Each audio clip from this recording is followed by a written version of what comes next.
नमस्कार, आप देख रहे हैं हमारा डिजिटल प्लेटफॉर्म और मैं हूं आपके अपनी गरिमा। दोस्तों, आज बात राहुल गांधी की उस नई कहानी की हम करेंगे जिसने एक बार फिर देश की राजनीति में हलचल पैदा कर दी है। अरे हाँ, विदेश जासूसी, निगरानी और अब भारतीय दूतावास पर शक। सवाल वही है जो आपके मन में भी होगा, क्या राहुल गांधी सच में किसी जासूसी थ्योरी का शिकार है या फिर ये वही पुराना तरीका है विदेश जाकर अपने ही देश के सिस्टम पर सवाल उठाने वाला।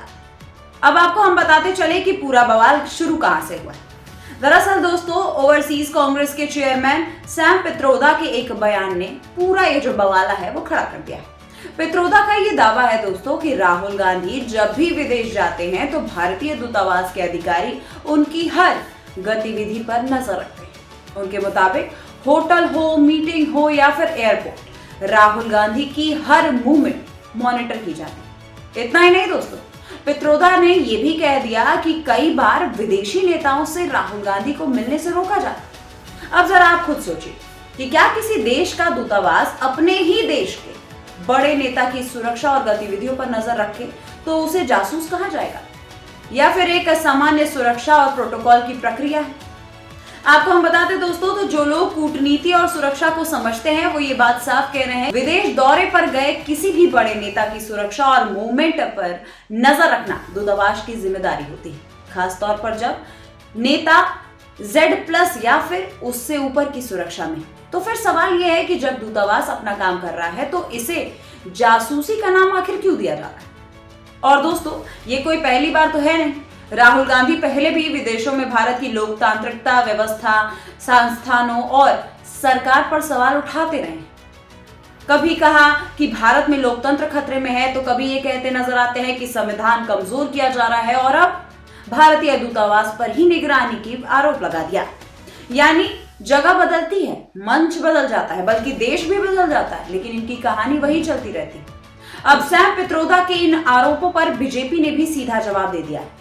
बीजेपी नेता अनुराग ठाकुर ने कहा है कि राहुल गांधी जब भी विदेश जाते हैं उनका जो एजेंडा है वो सिर्फ एक ही होता है।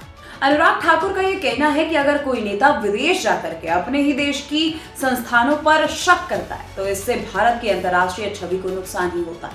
अब जरा दोस्तों, सबसे बड़ा सवाल जो है वो हम आपसे पूछ लेते हैं, जिस जासूस की बात राहुल गांधी और सैम पित्रोदा कर रहे हैं वो आखिर है कौन? क्या भारतीय दूतावास का अधिकारी जासूस है, या फिर हम यूं कहें कि भारत सरकार अपनी ही विपक्षी पार्टी के नेता पर जासूसी करवा रहा है? कानूनी और कूटनीतिक जानकार साफ कहते हैं कि ये जासूसी नहीं है, ये डिप्लोमैटिक प्रोटोकॉल और सिक्योरिटी सिस्टम का एक हिस्सा है। और सच तो ये है कि दुनिया का हर देश यही करता है। लेकिन दोस्तों, कांग्रेस और राहुल गांधी इसे एक अलग रंग देने की कोशिश कर रहे हैं। ये बताने की कोशिश की जा रही है कि सरकार जो है वो डरती है, इसीलिए निगरानी रख रही है। यहाँ पर एक और बात आप समझ लीजिए, राहुल गांधी कोई आम टूरिस्ट नहीं है, वो देश की सबसे पुरानी पार्टी के बड़े नेता हैं, सांसद हैं और अंतर्राष्ट्रीय मंचों पर भारत से जुड़े बयान देते हैं। ऐसे में सरकार और दूतावास का सतर्क रहना बिल्कुल स्वाभाविक है। तो सवाल फिर वहीं आकर के रुक जाता है दोस्तों कि क्या सच में जासूसी है या फिर ये राहुल गांधी की वही पुरानी रणनीति, विदेश में जाकर के सनसनीखेज आरोप लगाना और देश के अंदर सियासी फायदा उठाना। राजनीतिक विश्लेषक मानते हैं कि ऐसे बयान देश के अंदर कम लेकिन विदेशों में ज्यादा सुर्खियां बटोरते हैं। लेकिन दोस्तों, इसकी कीमत चुकानी पड़ती है भारत की छवि को। ये थोड़ा सा सोचने वाली बात है राहुल गांधी जी के लिए। अब इस पूरे विवाद पर हमारा सीधा सवाल ये उठता है दोस्तों कि अगर उनको सच में लगता है कि भारतीय दूतावास जासूस है, राहुल गांधी के पास कोई भी ठोस सबूत है, या फिर ये भी उन्हें बयानों में शामिल हो जाएगा, या जहां आरोप तो बहुत बड़े होते हैं लेकिन प्रमाण कहीं नजर नहीं आता। क्योंकि दोस्तों, लोकतंत्र में सवाल पूछना जरूरी है, लेकिन बार बार बिना आधार के आरोप लगाना वो सवाल नहीं होता, वो सिर्फ सियासत बनकर ही रह जाता है। पूरे इस मुद्दे पर आपकी क्या राय है, आप कमेंट करके जरूर बताइए। मिलती हूं मैं आपसे अगली वीडियो में, तब तक के लिए नमस्कार।